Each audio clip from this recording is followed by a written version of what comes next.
Welcome to a very special episode of Character Evolution Cast. Yeah, I'm gonna have to X-card those theatrics. Oh, okay. How about some spooky background music then, at least? I'll allow it.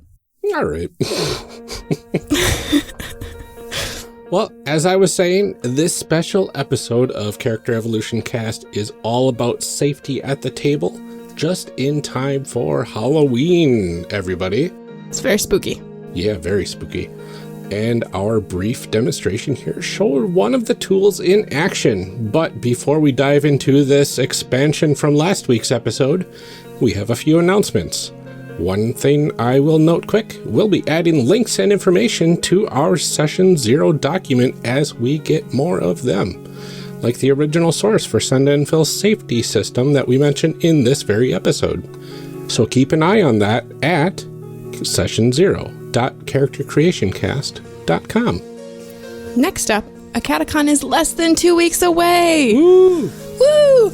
Both Ryan and I will be there, so please make sure to come find us and get some awesome business cards. Come see our panel that we are doing with James D'Amato, or just, find us around, chit-chat, say hi. Yeah, we would definitely love to meet all of you, and if you're going to be going there, just let us know. Send us a note on Twitter or join us on our Discord. Absolutely. And speaking of which, if you want to talk to us more about what we'll be up to at a catacon, or just want to chat with us and others who enjoy the show, head on over to discord.charactercreationcast.com and say hi. Another announcement, the Strata Kickstarter is still going strong. They've hit at least 7 stretch goals already, and as of this recording, are approaching an 8th. We will have a link in the show notes, so check that out, and let's help them hit even more stretch goals, including naming a goat, maybe. Naming a goat. There are several goat-related stretch goals, and I'm all about it, so check that out. As we know, goats are very special in Spire. Yes. And they're fun to ride. Are they? I don't feel like... Apparently, that's what my character and Grant's character did, apparently, for fun. Oh, that's right. Yeah, you were riding it around town. Mm-hmm. Spoiler alert for a few episodes ago. Speaking of helping people out, one way you can help our show out is by leaving a rating or review. We'll have links in the show notes to our Apple Podcasts, Stitcher, and Facebook pages, which are all excellent places to tell us what you think of the show. And speaking of excellent reviews, we have this one from Liam Belson from the USA. Liam says, "This show is great. This show is great, awesome, fantastic, and I love it." Multiple exclamation points there. "I really love the systems the show introduces. The hosts are stellar and have a really great dynamic with the guests. And creating characters is one of my favorite things too. So I really love a show that's just about creating characters. It's got really good ideas for creating characters, and I love all the characters and teams and ideas that come out of it. Who I recommend this to? Everyone who loves playing RPGs and creating characters." Well, thank you so much, Liam. Yeah, that is very nice. It was wonderful. Mm-hmm. I love reviews. I love reviews too. I love reviews from friends especially too. Liam, yes. Good to see you. Well, with that out of the way, let's get on with the show, shall we? We shall. Enjoy.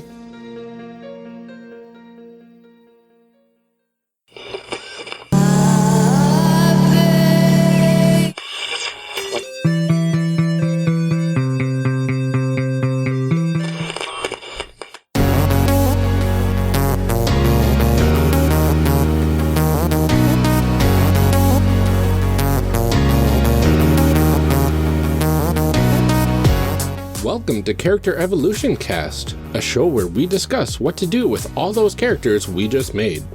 I'm one of your hosts, Ryan, and today my co-host Amelia and I are sitting down to continue our discussion from last week's Session 0 episode, as we take a deep dive into comfort and safety at the table, and the tools that you can use to make that happen. We've consistently said that one of our goals here is to help people have the best possible experience at the table. And while that involves all sorts of concepts that can enhance the story or the characters, the reality is that the best possible experience starts at a much more fundamental level, with everyone feeling comfortable and safe. It's impossible to have a great or even okay experience if you don't feel safe at the table. Exactly. So we've got a lot of different tips and tools for you to feel safe at the table. If you have not listened to last week's episode yet, normally I would say you can listen in whatever order you want, but I would strongly suggest that you go back and listen to our Session 0 episode. We talk about some of these concepts kind of as a broad overview, but now this is going to be a bit of a deeper dive. But I think that a lot of the stuff that we went over last week is going to be pretty helpful in listening to this one as well. Exactly. We touched on a few things that we're going to be talking about tonight on these, today. Whenever you listen to it. You can listen to this episode whenever you want. Exactly. We touched a bit about this last time when we talked about the safety portions of the Session Zeros. So we skipped over a lot then. Now we'll deep dive into this, and we will start off by saying, what do we mean by safety? Safety is going to be anything from unwanted discomfort, so awkward scenes that just kind of make you feel icky, to outright trauma. And this applies to both in-game and out-of-game situations. Right. So this means not just things that come up in the story, because that certainly does happen in role-playing games. There are situations that happen in the narrative portion of the game that make you feel uncomfortable or are touchy subjects for you. But there are also things that can happen out of game between you and other players, or you and the GM, or whatever. So it's important to remember that this applies to the entire role-playing experience, not just in-game.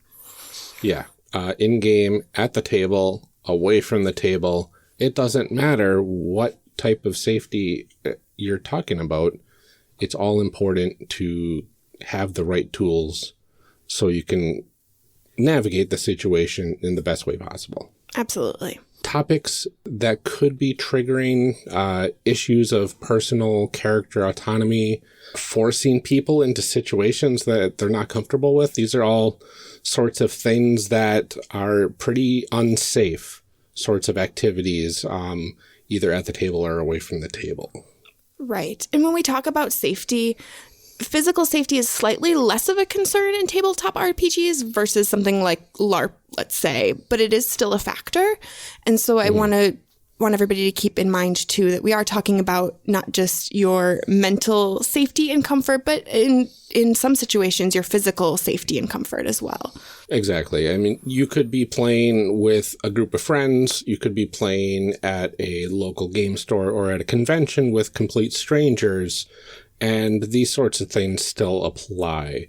You'll be probably a lot more comfortable with your friends, but the people that you are going to be meeting, you don't know their experiences. You don't know what could be triggering, what couldn't be triggering. So these tools are something that is both useful for yourself as well as to assist other players as well. So, Ryan, let's start by talking a little bit more. We covered this in our last episode, but why we think safety is important. Like, why is this a thing that people should consider, especially if they've been playing for years and years and have never really incorporated any of this into their planning or into their gaming? Oh, 100%. Especially if you are a veteran gamer with a group of very close-knit friends and you're going to go to your very first role-playing convention coming up. Maybe it's a catacon or who knows what. And now you are getting into a completely different world of playing with people that you don't know.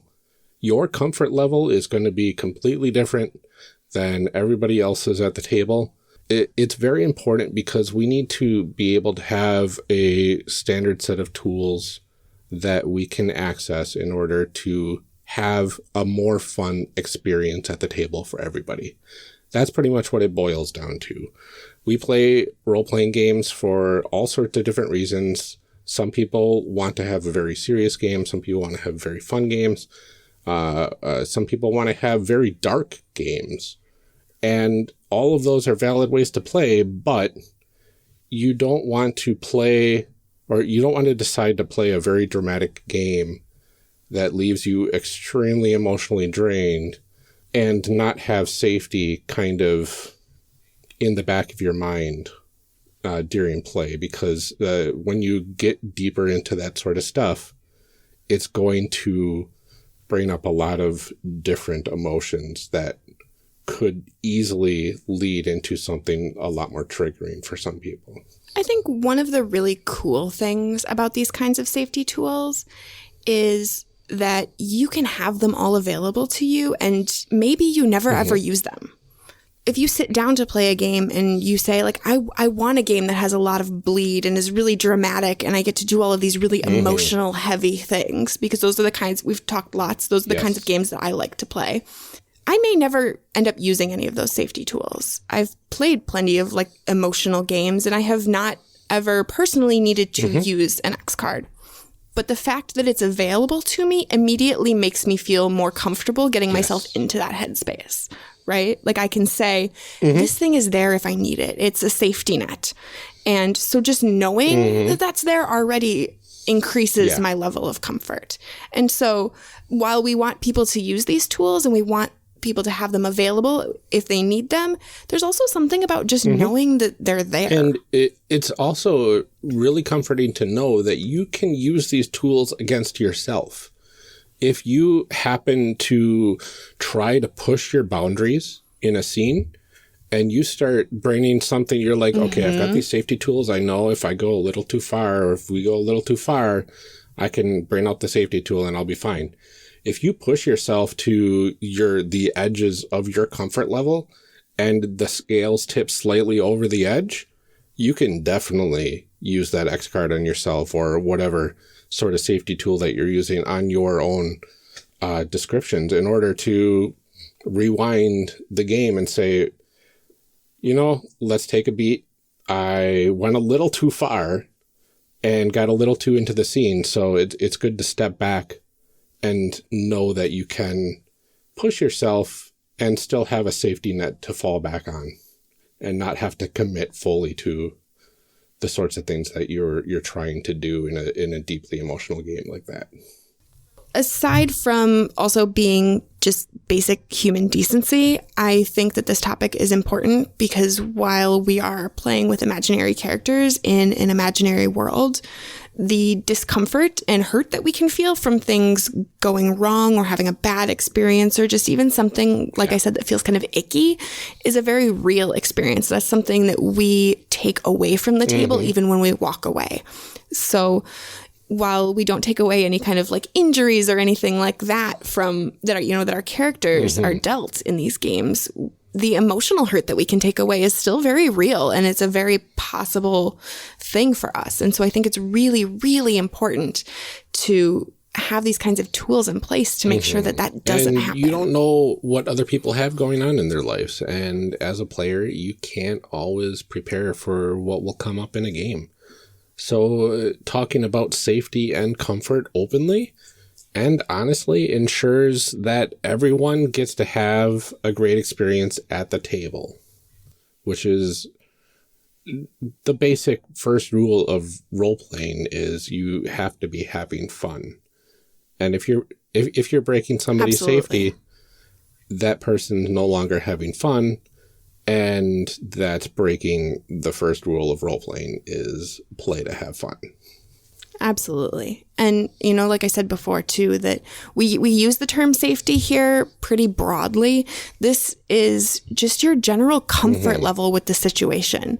You tend to think of safety as like physical safety or, not being harmed, right? But there are all kinds of harm and there are all kinds of traumas and all kinds of things. And really, when we talk about safety here, we're talking about feeling comfortable. We're talking about feeling welcome. We're talking about just feeling included and okay. And so there are all kinds of different things that can sort of encroach on that feeling of okayness. So it could be something that comes up in a character's backstory. It could be a particular part of a setting that you find really uncomfortable or problematic or whatever. There are certain story themes that can be really trying for certain people. Yeah, there's all sorts of different things that can come up in a game where anything can literally happen. Whether it's introduced by a player or introduced by the GM, it is something to keep in mind in order to have the best game possible. The next big question then is, when and how do we talk about safety in our games? Well, if you would have listened to our last episode, you would have known that session 0 is probably the best time to have a discussion about safety in your game. At session 0, you're establishing things like the general story, the overall tone of the game, and you have a good chance to have an open and honest discussion about what sorts of things that you want in the game and what you want the game to be.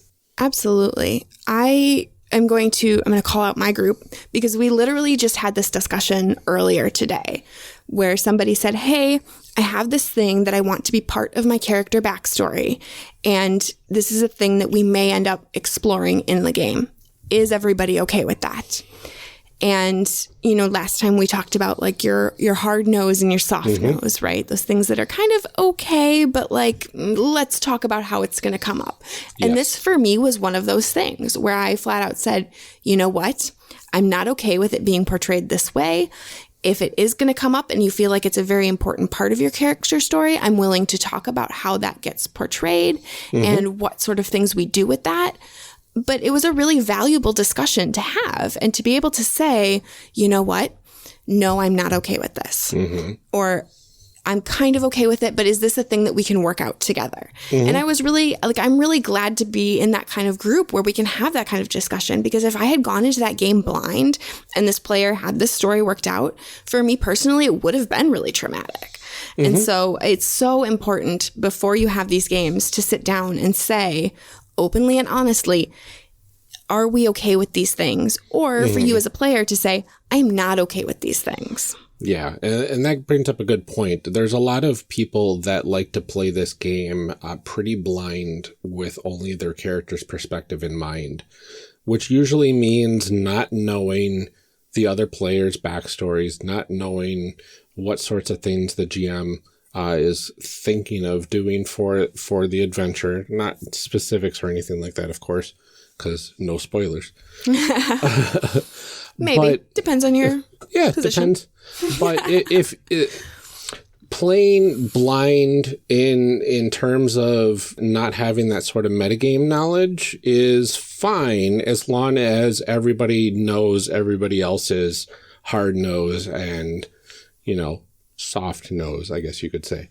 Right. It becomes all the more important if you don't want to have those kinds of metagame discussions. If you would rather keep your character's backstory a secret and, have it come up over the course of play, that is totally fine. You don't need to have those kinds of metagame discussions if that's not right for your group. Exactly. But it makes it all the more important that you have a discussion about where your lines are, because it, I feel like, increases the potential that those things could come up. Yeah, and it'll make it so that you personally will have to think a little harder on your definite no's and your maybes, because if you are thinking, oh, well, I've got this, this, and this on my no list, then I should be fine, and something comes up later in a character's backstory that would have been revealed if you had gone over this sort of stuff at a session 0, then that might surprise you, and it might, make you feel unsafe. And it might make you feel that you might not be wanting to play at that point. So it's very important to talk about safety before the game starts, and definitely think about it, probably even now or before you even start playing with people, what your hard no's are, because then you'll be able to go in and know right off the bat. It is really hard to know exactly what things are going to bother you. And we talked about it last time too, that it can depend on the day you've had, or they may change over the course of time. Something might happen to you while you're playing these games, or, there's a particular news story, or just, like life happens. And so it's impossible to plan for every contingency, but that's why we have these other safety tools to kind of catch the things that fall through. But really, having this discussion at a session 0 is sort of the best defense to stop those things from happening in the first place, right? Yeah. And what's really nice is if you have similar life backstories to a lot of your friends or so that you're playing with, and you maybe forgot one safety tool, there's a chance that they might not have forgotten that hard no. And the beauty of the hard no is if anybody at the table has that hard no, then it's a no. Then it's a no. It's not going to come up if your GM is going to be, whether or not the no's are anonymous, or if everybody says what their no's are outright, nobody should be bringing those up once they're established. And that session 0 is a perfect time to establish those and to agree, no, we're not going to explore these. So it becomes really important to have that open and honest discussion, like I've been hammering home since forever, that communication. This is a relationship. Please communicate with each other. Do it now. Exactly. And session 0s are a great time to figure out what sorts of tools you'll be wanting to use to implement for these safety issues. And especially not just what tools you're going to use, but how you're going to actually use them during play if it ever comes up. Yeah, you need to agree on, here is what, not only are we going to use an X card, but here's what it means. And also have a discussion that says, this is for sure a thing that we're doing, right? Because these kinds of tools only work if everybody buys in. Yes. And the reality of like the X card is, I tap this card, we stop. Nobody has to ask any questions. But if you have a specific player who hasn't bought into this and does start asking questions, it can make things worse. So really, session 0 needs to be a time that you all come together and say, A, these are the tools that we're going to use. B, this is how we're going to use them. C, we are for sure, definitely for real going to use them. Yeah. And if you are the GM that's introducing this, or if you are a player that has come to a table that hasn't any of these safety tools implemented and you want to implement them yourself, just be assertive. Be, sure in your convictions that this is something that everybody will benefit from, because they will. And if you are assertive and if you are able to explain everything, it should be no problem that everybody will be able to understand you and use the tools that you are putting forth for the game. One other last thing that I do want to say, because this is a criticism that I hear a lot of things like the X card. And I want to just like address it up front and get it out there so that nobody can come at me, but also come at me, bro. These are not here to derail your game. The point of safety tools is not so somebody can say, oh no, I had a bad roll, I tapped the X card because I don't like the outcome. It is not for somebody to say like, oh no, that makes me feel bad. Like, no. I have never been in a game where we used an X card or any other kind of safety tool where that has happened. They have only ever been used for somebody to say, this is less than amazing. This is something that does not make me comfortable. This is something that bothers me and actively hinders my ability to enjoy this game. It is not for, I feel like I'm losing, right?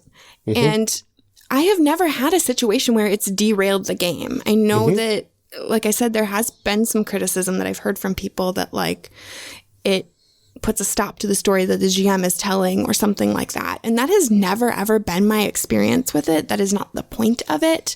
The point of it is to say, this one specific tiny part of this situation is not okay with me. It's not to say like, hey, GM, your story sucks. It's not to say like, hey, other players, your character's dumb. Like, that's not what's happening here. And so I think that buy-in is really, really important. And I would really hope that people treat these tools seriously and not only like try and explain to other people why they should use them, but also use them seriously on your own. Like, don't use them to goof around or like be dumb. Use them in the way that they're meant to be used so that they can maintain their value and their integrity when they do get used. You know, that's my speech. And the real beauty of it is if you're introducing this in a game at home and you have a group of friends that go to different conventions, that go to different game stores and play there, they'll probably be inspired to use it there too. And the more people that start using it during their games, especially at cons and game stores, the more people get exposed. And the more people get exposed, the more wonderful, beautiful, happy games we can have. Exactly. Or wonderful, beautiful, very sad games, if that's what you're into. Yeah, and you'll be able to have the safety tools to have those sad games in a safe and welcoming environment. All right. Are we ready to like really do this?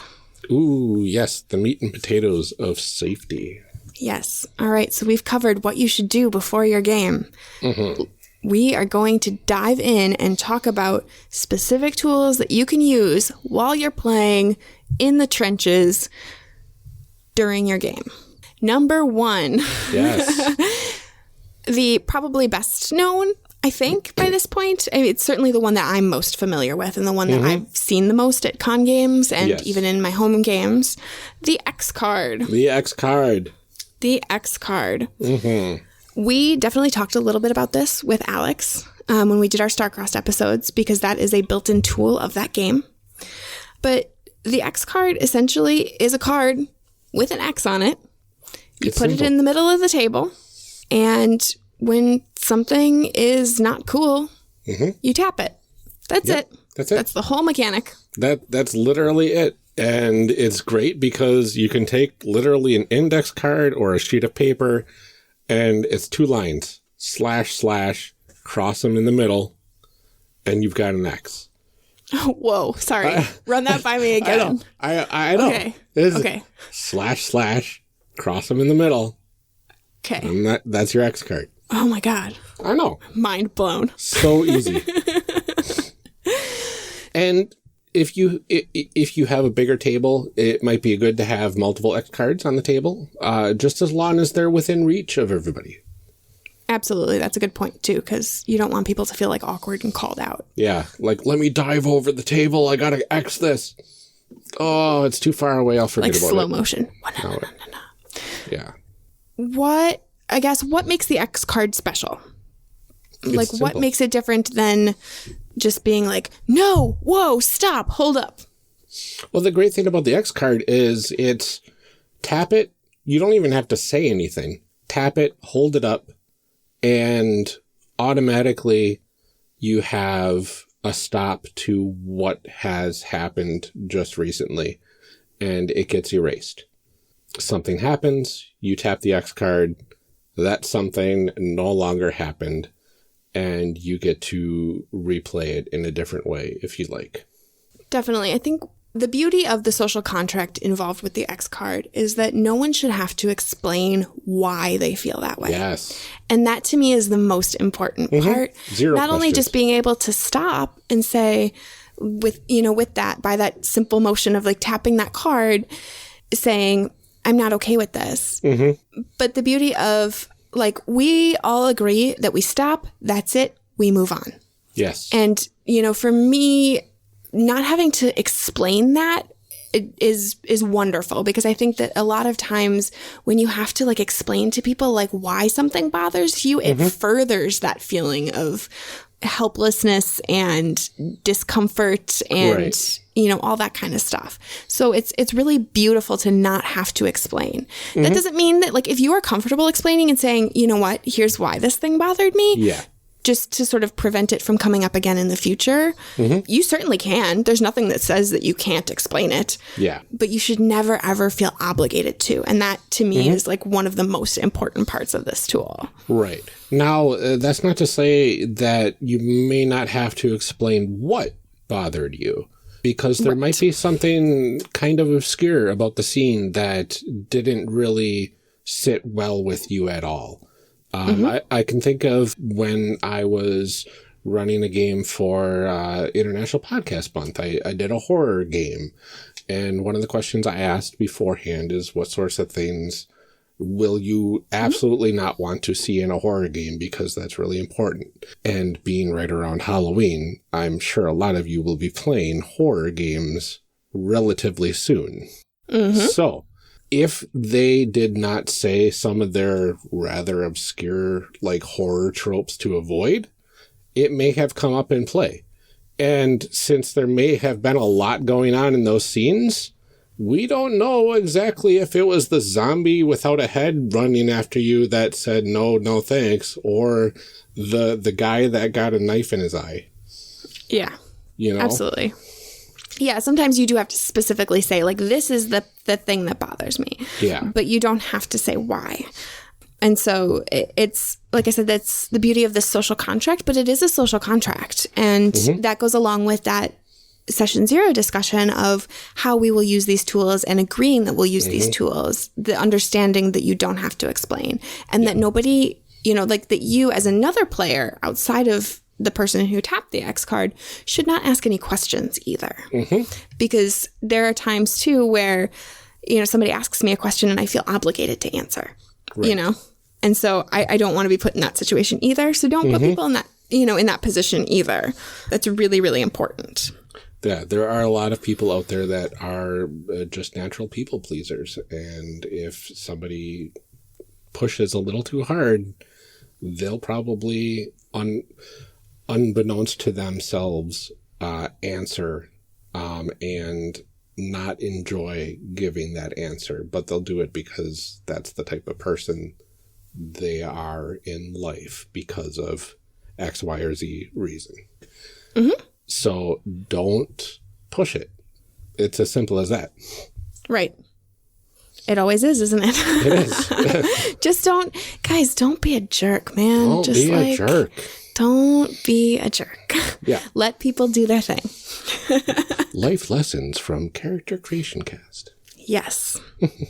So I really think that, like I said, the X card is the one that I've seen the most. It's the one that I personally am most familiar with. It's probably the easiest to use. Yep. And I love it. It's such a good tool. Like, just, man, use the X card. If you take nothing else away from this, get you an X card. Yeah, it is really the easiest one to implement, and pretty much probably the easiest one to understand, honestly. Yeah, absolutely. Would strongly agree. Well, I would say in conjunction with another tool that's coming up soon, probably one of the easiest ones.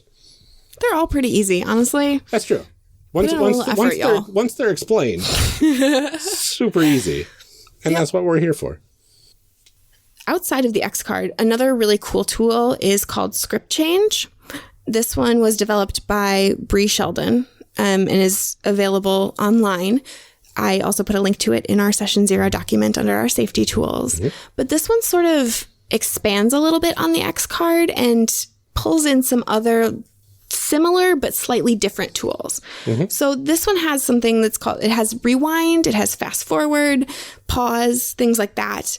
But the way they work is there are these symbols. The document that Brie put together has actual cards that you can use at your table. Otherwise, you can just kind of write down the symbols like you would find on your remote or an old school VCR if you're old enough to remember those.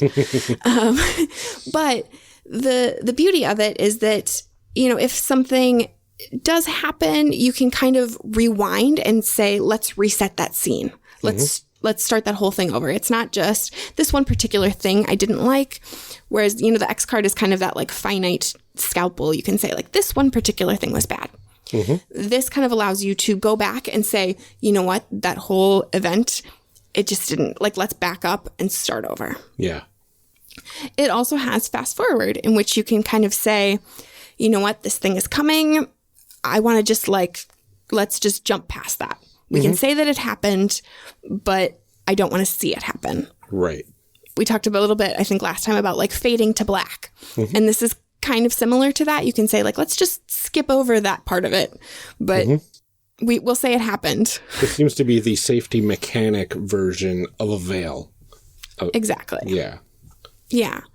The other cool thing about this one is that it has things like instant replay, which is meant to be used right after a scene happens. You can kind of stop the game and out of character talk about what just happened to kind of say, you know, like I didn't quite understand it, or this was really intense and I need a minute to process it, and kind of go over that scene together.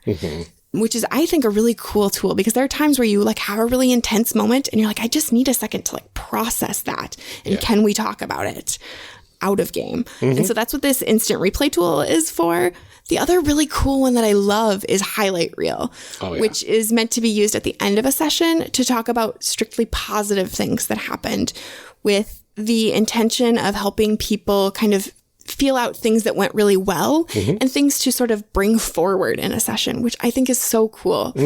We talk a lot about like things that could go better, or, you know, how to give kind of feedback about things. But this highlight reel tool is really cool for saying, here's what went really great. How can we continue this, you know? Exactly.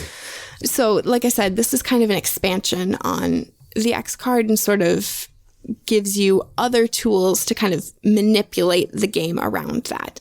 And again, I know that there are people that will kind of feel uncomfortable with things like the rewind tool. It's really about having those discussions with your group to say, this is how we're going to use it. Yeah. And because safety tools aren't useful if they get abused. And so I think, you know, having that contract with your group, it's really like what all of this is going to come down to, is just having this social contract with your group to say, these things are important. Yeah. And there's a couple other cool features of the script change. I was just seeing that there's the frame by frame mechanic, which if you're approaching a scene that seems a little too close to your comfort zone, you can call for a frame by frame, and you can actually slow down the action a little bit and let yourself process things one step at a time.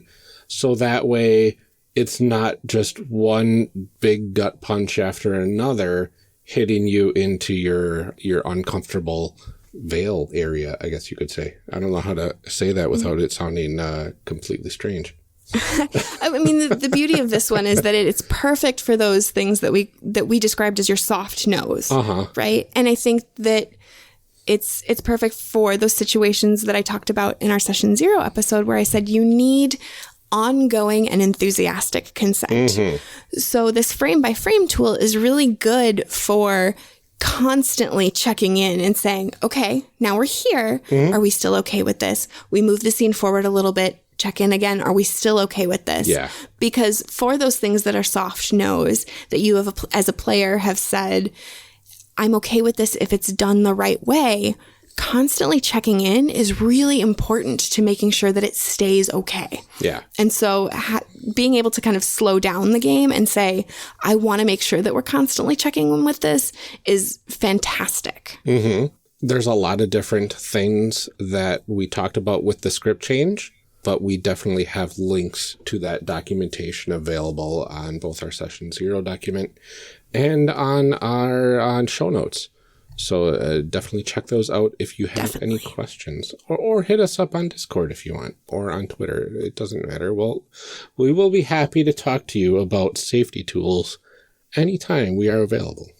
Absolutely. The next safety tool in our toolbox is one of my favorites, the lines and veils.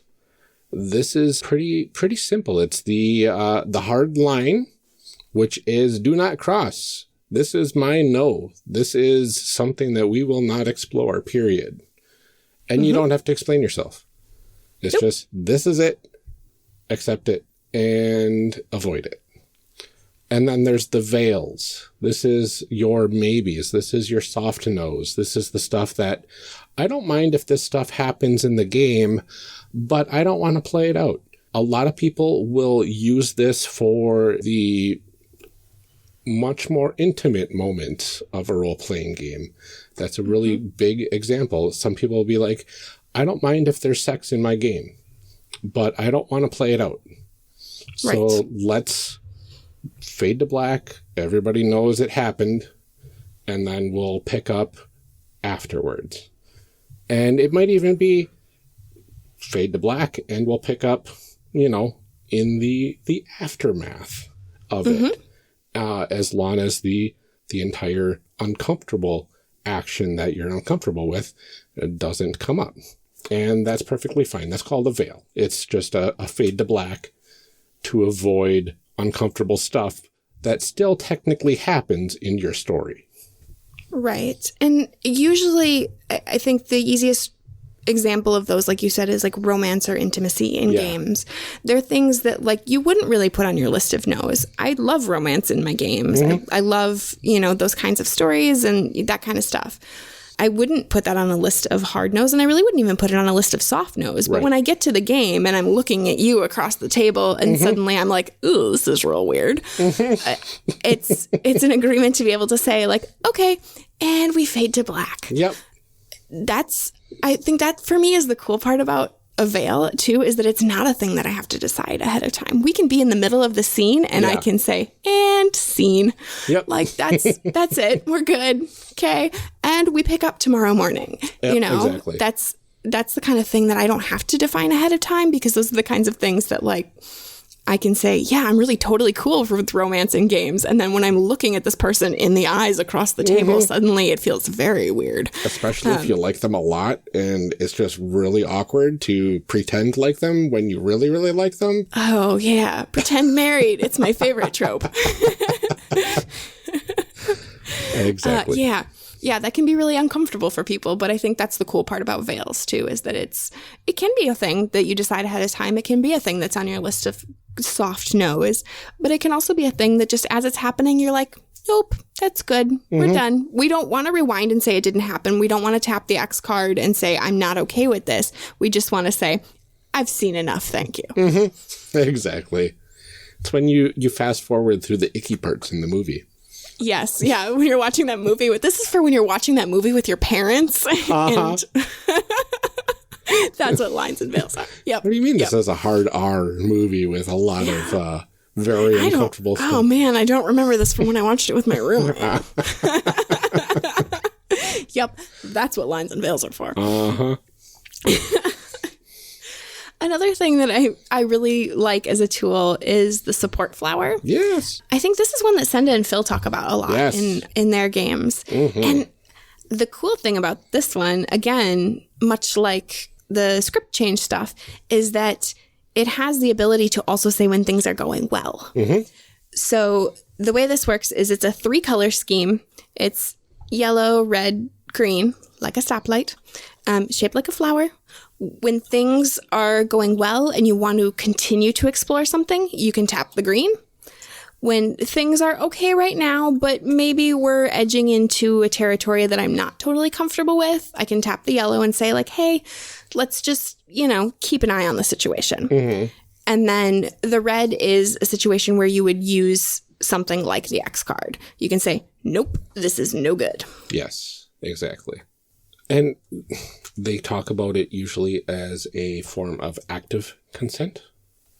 And it's really great because it's, if you love what's going on, you can use your safety tool saying, I love it. Keep it going. And that's one of the greatest parts about it, is it reinforces the thought of, I can use these tools. And if you're constantly using it for, hey, this is great, now you're thinking, oh yeah, this is right in front of me and I can use it for whatever. And then something bad happens and you're like, oh yeah, I've got my tool. Duh, let me just use it.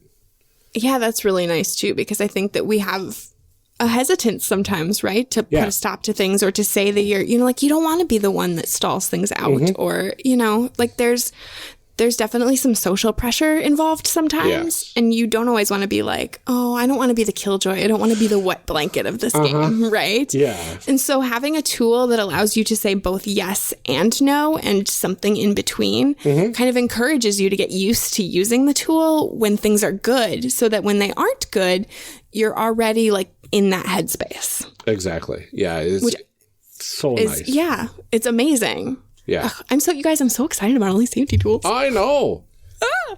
Play better games. And there is a new one that Senda and Phil are working on right now, especially for their game Turning Point, which is a very emotionally charged game, which I really hope we can create characters for sometime because it sounds so cool. But it's a hand signal safety tool. They talked a little bit about it on Pandas Talking Games. I don't know exactly which one it is offhand, but I will research that and we'll put that in the show notes for next time.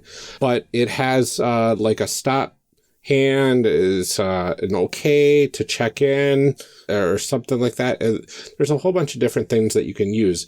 But what's really great about it is it's good for online play where you have webcams. It's good for at the table. And it is great for LARPs. So it's a really quick way to actively pull people and to actively say you're feeling unsafe or you're feeling great about the scene. It's a very active consent like the support flower, but it's all hand signals, which is really cool. Yeah, and the nice thing about hand signals, too, is that you can do them, like, while you're still talking and doing other things, too. I mean, not to say that you can't with, like, a support flower or something, but you do have to, like, you know, stop and read or whatever. But, like, I can give you a thumbs up or an okay, like, while we're just talking in the middle of a scene and, you know. Right, exactly. And, of course, there are probably going to be some players out there that are physically disabled in not being able to use their hands as well as others. So there are definitely alternative safety tools out there that will be a lot easier for them to use as well. Yeah, I mean, and certainly something like the support flower, too. If you have players that are colorblind or something like that, you can adjust the colors as long as everybody agrees on what each color means. Then Exactly. We are A-okay. Yeah, and it's not just colors, it's spaces on the flower. So yeah, it does have wording on it as well. Yeah, so there's a lot of different things there, and some of these are going to be a little bit more accessible than others, but that's just something that you'll want to keep in mind. And what's really great is you can adjust these for your group. If you think that a tool is almost perfect for you or for your group, you can adjust it. And what's great is it's a social contract. Just like language, if everybody agrees what something means, that's what it means. Yep. Another sort of, this is like kind of a free form. It's not really necessarily a tool, but it's, I think, a really important thing to bring up and to talk about and to use during games is an open door policy. Yeah. To be able to say to players at the beginning of your game, and this, I think, is especially important in con games and games where you don't know the people that you're playing with, but definitely is something that you can use all the time whenever, to allow players to come and go as they please. Yes. Now, this doesn't mean like getting up in the middle of it and going and wandering off for a while and then coming back when you feel like it. This is to be able to say to a player, you know what? If something is not okay with you, you are more than within your right to get up and leave. You don't have to feel like you are obligated to stay here for 4 hours if this is not going okay with you. The other thing, too, is sometimes people need to, like, take a breath or, like, walk away for a minute. Something is kind of a lot to process and you just need to get up and just, like, take a minute. Sometimes you are a person like me with real bad ADHD and you just, like, can't be sitting anymore. And I just need to get up and I need to take a lap and I need to come back. Yep. And, you know, to be able to have an open door policy so that I don't have to wait until it's my turn to, like, get up and have this break. Yeah. Or to not feel like I'm totally interrupting anything by saying, like, okay, can I have a minute now? Do I need to raise my hand? Do I need to, you know, any of that kind of stuff? Yep. To be able to say, like, you know what, we're all adults here. Yeah. do what you need to do. Exactly. It's you don't have to wait for the traditional Dungeons and Dragons combat. It's just finished my turn. Now I can get up rule. Right. Right. Yeah, this is the Amelia rule. Let's call it The Amelia rule. Please let me get up. I just need to move around a little bit. I'm just Exactly. Can't sit anymore. And you can usually just do that and not have to worry about explaining yourself with the open door policy, or you could just say, I'm just going to be a minute, keep playing, and then nobody will bother you about getting up and walking around for a minute. Yep. And like I said, that's a good thing it's a good policy to have during the game, but also a good thing to establish during your session 0 too, to say like, hey, this is okay. If you need to get up and just like take a sec, it's fine. Exactly. Totally. You're welcome to come back. Yes. And probably the final tool, which is not a tool, but it is a tool, is checking in. Your words are the most important tool. Exactly. Use your words. Use your words. It is extremely important. You can have all the safety tools in the world. And if you don't check in from time to time, you might not know if the tools are actually working. You may have the X card on the table, but like we said before, maybe people are reluctant. If a scene is getting a little on the intense side, that might be a good time to check in, depending on a lot of different factors, of course. But it's good to check in to make sure people are feeling safe. Read everybody's faces as you're playing the game. If somebody looks a little like, ugh, or uncomfortable, or looking for anything to do aside from be in the game at that moment, check in. See if everybody's okay. You don't have to single anybody out. You can just say, hey, how are we all feeling about this right now? If anybody has any opinions on the current scene, please let us know, or let's talk about it right now, because this is a little intense right now. It can be as simple as kind of looking around at the other people at the table and saying, we good? Yeah. Still good? Exactly. Yep. Okay. I mean, it doesn't have to be a full conversation. It certainly can if you want to, and if that's a thing that you feel is warranted, totally go for it. Exactly. But it doesn't have to be a thing that stops the game. I think that's part of what I want to get across to people too, is that these safety tools do not have to slow things down. They don't have to stop things except when they should be stopped. Exactly. Right? So checking in with people it's so important, you guys, to make sure that things are not only okay, but still okay. And that people are still feeling good about them. Because we keep using the word okay, but like it should be more than okay. It should be great. Like, are things still A+? Yes. If it's suboptimal, feel free to kick it up to amazing. Exactly. That's what all of this is for. Exactly.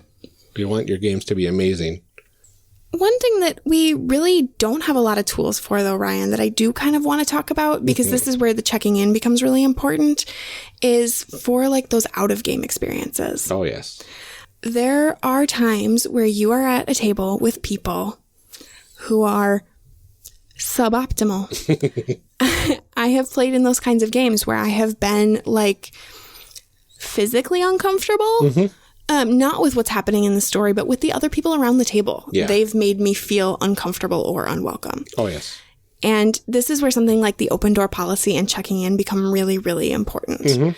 Because you want to look at people and say, not only are we okay with what's happening in this story, but do we all feel okay, like being here in this space? Yeah.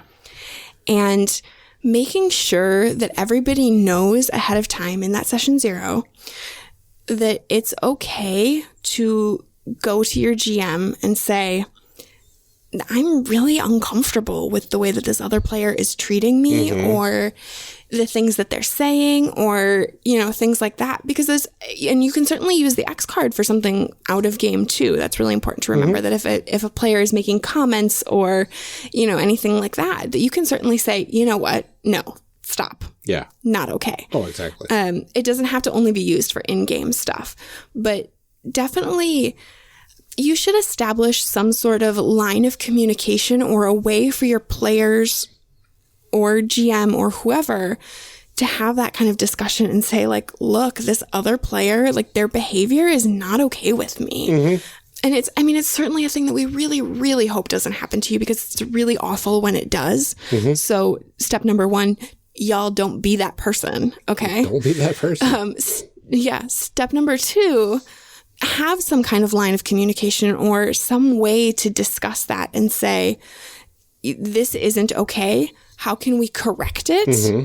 And really have the courage to say when something isn't okay with you. Yeah. And to approach your GM ahead of time and say, I need a way to tell you when things aren't okay. Mm-hmm. Because you shouldn't be playing a game that isn't great. Right. And this is like a little bit of a personal moment for me, but to say that, like, I had so many people tell me that playing no game at all is better than a bad game. Ugh. And I thought, no, that can't be true. I want gaming in my life. It's really important to me. Mm-hmm.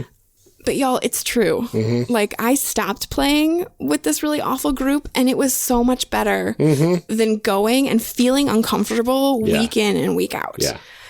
So, like, as much as I want people to incorporate these safety tools and to make the best of these situations, like, also, if it's not right for you, it's not right for you. And don't feel like you have to stick it out just because you want to play games.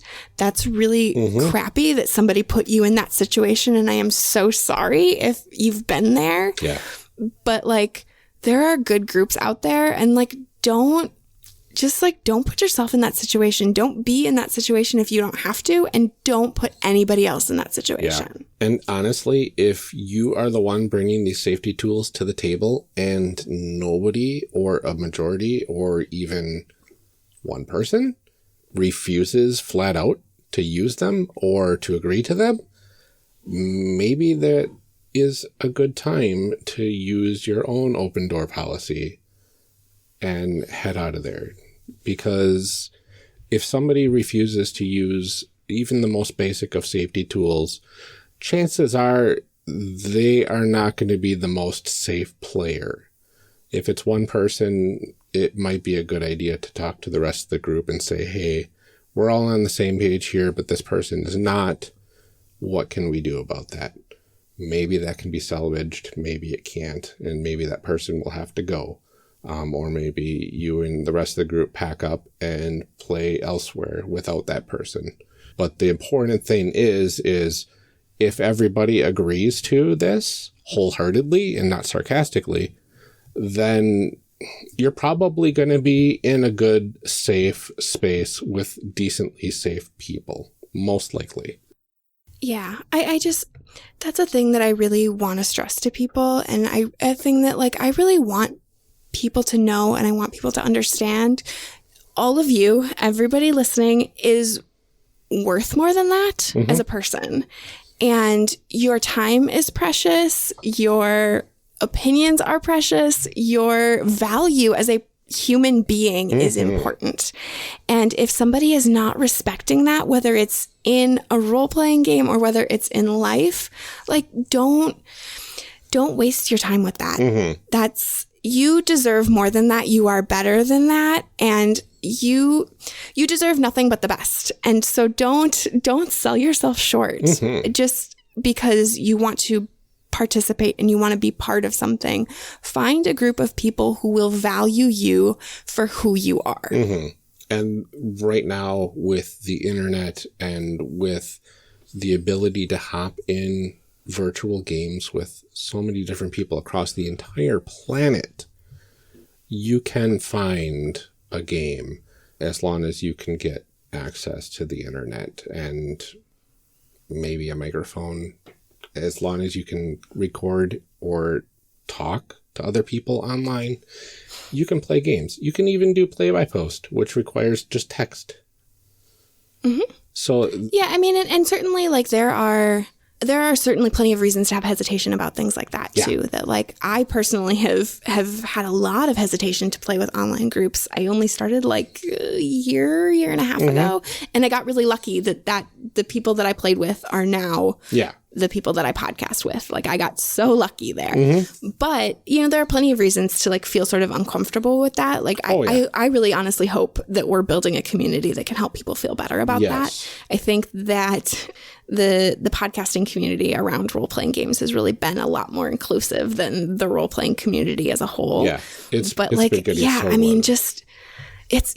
really wonderful. There's some really wonderful people out there, and all of you listening deserve to play with those kinds of people. Exactly. And like, people were not lying to me when they said no game is better than a bad game. Don't do it. Don't do it. Yeah. And I want the best for people, you guys. It's such a bad experience, and I care so much about people because I love gaming, and it has the chance to be this really beautiful, life-changing thing. And I want that for people. I want people to have that kind of experience. And I hope that we're helping with that. And all of you out there listening, I hope you find it. I really do. I agree. Absolutely 100% with exactly what Amelia just said. As usual. Okay, so with all of my really emotional baggage out of the way, Ryan, does safety end when the game ends? Absolutely not. It does not. And we're not talking about the end of a campaign. We're not talking about the end of a session. We're talking about once you're done with your characters and you put them away into your folder or 3-ring binder or what have you, and you are at the table, you can be dealing still with emotions. You could be going home and dealing with emotions from the game. You could be at home at 2 a.m. dealing with emotions from the game. They don't end ever. The feelings, they never end, Ryan. Nope. If you've had an especially intense game and you enjoyed yourself, especially, it will stick with you. And those emotions are not just your character's emotions. They're yours as well. And what sort of concept is this called, Amelia? This is the concept of bleed. Again, we keep going back to our star-crossed episodes. I think that those episodes have such good discussion of safety and consent and these kinds of topics, because that's a game that is really emotionally intense. Thank you, Alex. Yes, thank you, Alex. You're wonderful. I'm so excited for your game.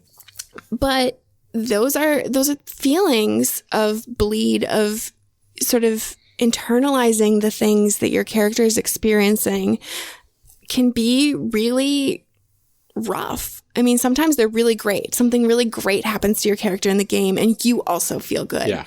But sometimes something bad happens to your character or someone who's important to your character or even just in the story. And that bleeds over into real life and you take those emotions with you. Yes. It can be a lot to process. And so one of the tools that they use a lot in LARP, in almost all LARP, it's a thing that I think we can get a lot of use out of in role-playing games, is the idea of a session, like an after-session debrief. Yeah. We talked a little bit about it with the script change tool, but just taking a moment to sort of re-ground yourself and say, I am myself now, not this character. Yep. You know, like, here's my name, here is where I am physically in my space.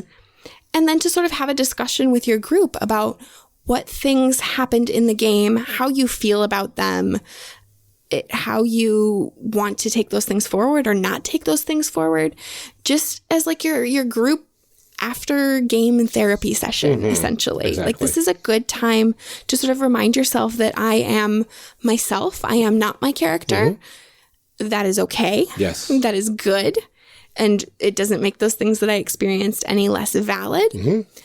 But a reminder that, like, those, especially those bad things that they may have experienced, or even just those like emotionally really heavy things that they experienced, are not things that I personally experienced. Yeah. And it's very important when you're at the table in this debrief session, and it's very important when others are at the table in this debrief session, to be supportive.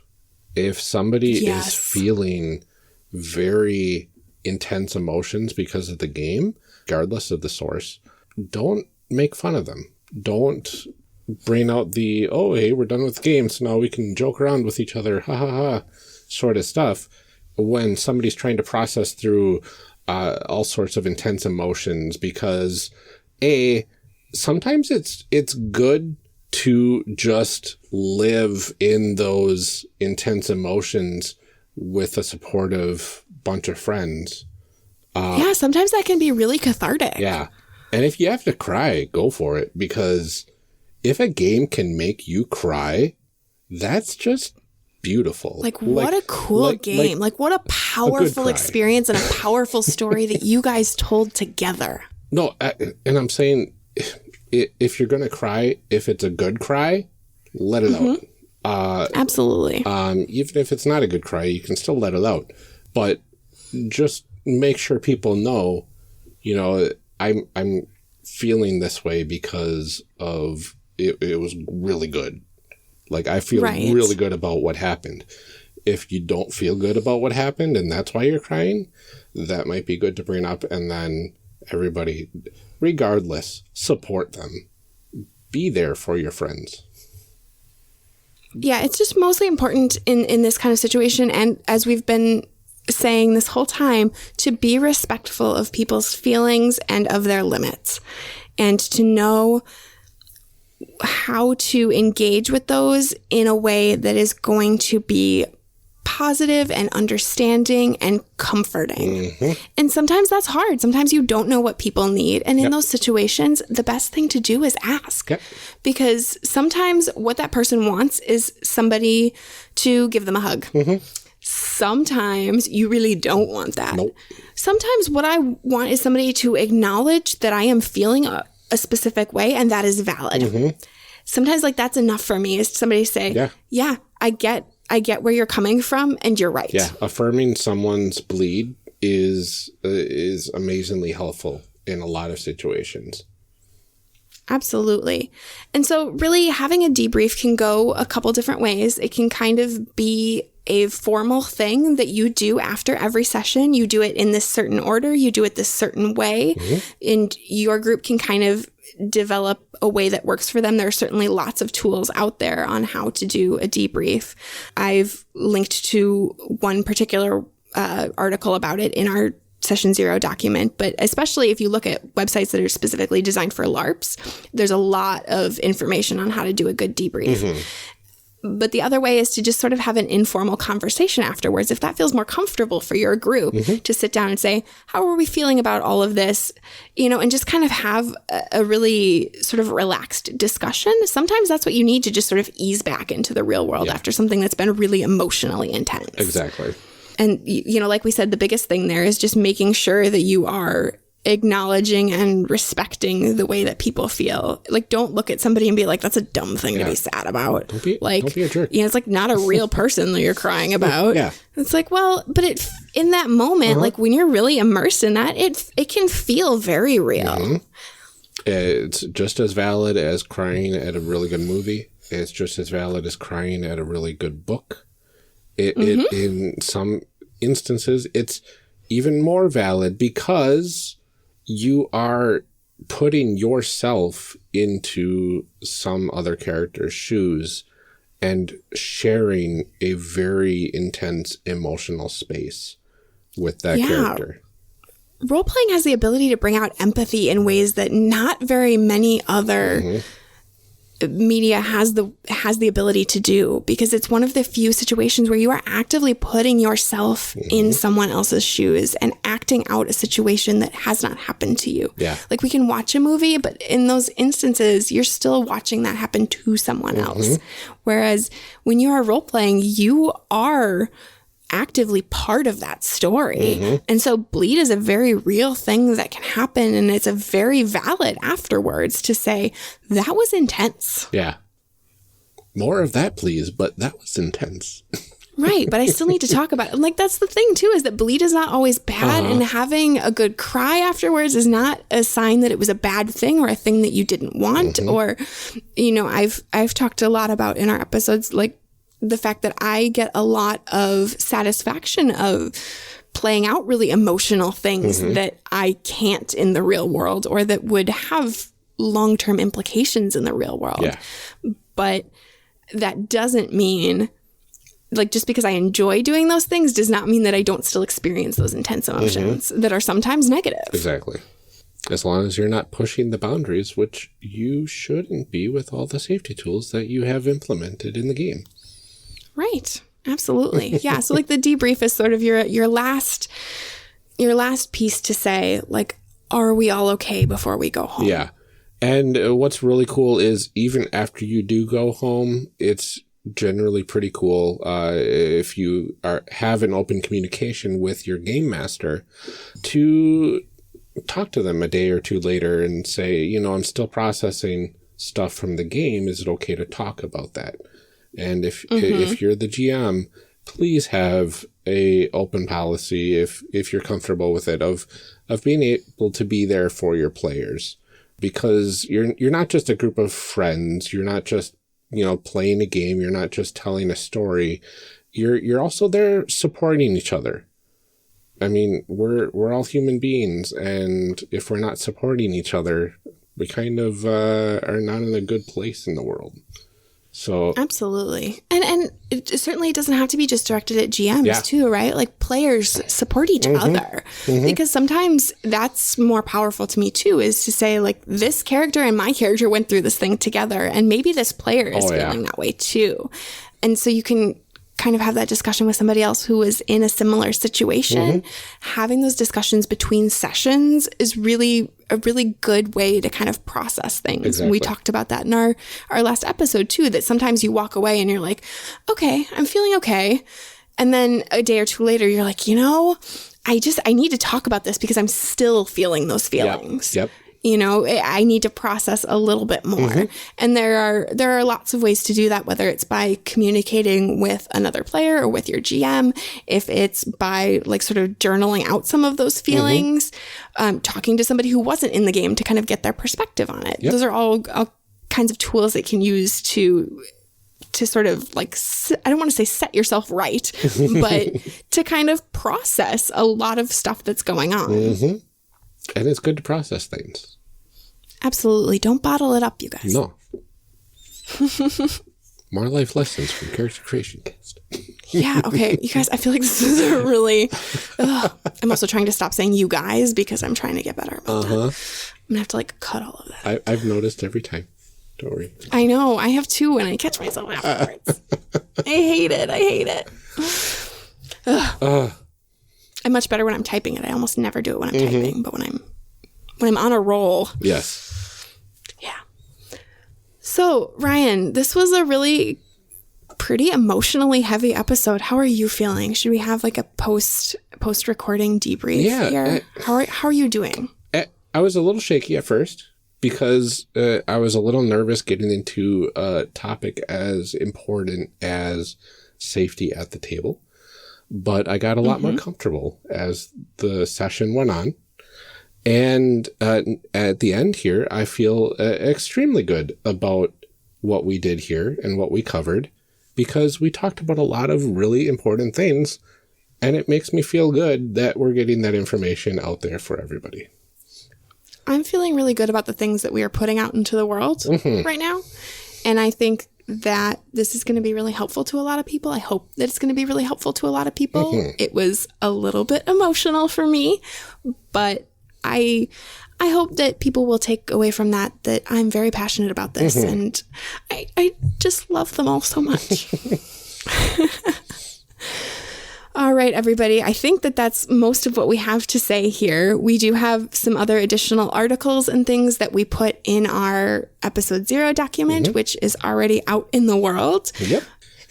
If all of you have other safety tools that you like to use or have heard about or are interested in, we would really be excited to hear about them. You can let us know on Twitter or in our Discord or email us, whatever works for you. but we would certainly love to add more stuff to our Session 0 document because this is really important and we want people to have all of the tools right at their fingertips. Exactly. So you have no excuse not to be safe. And with the power of the internet, we can modify things after the fact. In real time. I did a little bit right before we recorded this. Exactly. And if you missed any of the links that we may have talked about, but actually didn't give web addresses for because we've got show notes. We're not going to read them out. That's really boring. Just go to the show notes. The show notes will have links to everything we have talked about, everything we have covered in this episode, and we will also have show notes to our Session 0 document. So if you don't know how to get to it, just look at the show notes. It comes along with every single one of these episodes. Or tweet at us. We'll gladly just send you a link right there. We will send you a link anytime that you tweet at us, anytime you send us a message on Discord. We are more than happy to make these tools available to you because we want you to have the best experience possible. Absolutely. I do want to be clear on one thing, too. I got a question today from somebody saying, hey, can we just use this? Yes, do it. Do it. Just use it. That's what it's for. Make a copy of it onto your own drive. I do have it locked so that other people can't edit it just because I'm a little possessive of it. And I just don't want, people to go in there and start putting their own game stuff in there. But make a copy of it, save it to your drive, or just copy and paste it into a Word document, whatever you want to do. I don't care. This is a tool for you. Please take it, have it. It is my gift to the world. Yes. So make use of it as much as you want. Modify it. Add your own stuff. Do what you will with it once it is saved to your own drive, and just have fun. Yep, that's what all of this is all about. Have the best game ever. Be your best selves, everyone. Be your best selves. We will be back next week. Excellent. Bye. Bye.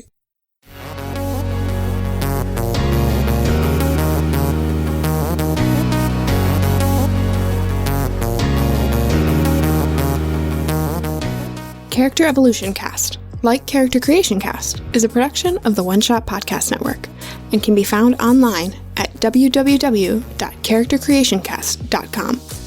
Head to the website to get more information on our hosts and guests, or even find some of our character sheets.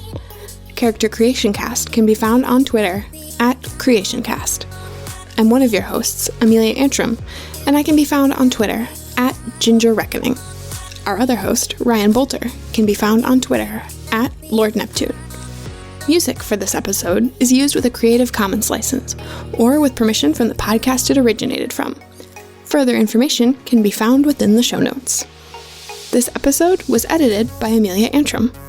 Further information for today's guest can also be found in the show notes. Thanks for joining us. And remember, we find that the best part of any role-playing game is character creation. So go out there and create some amazing people. We'll see you next time.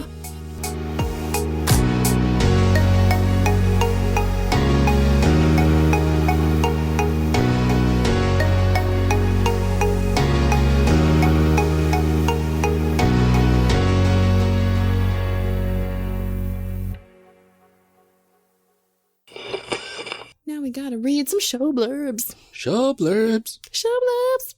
Show blurbs. Show blurbs. Character Creation Cast is hosted by the One Shot Podcast Network.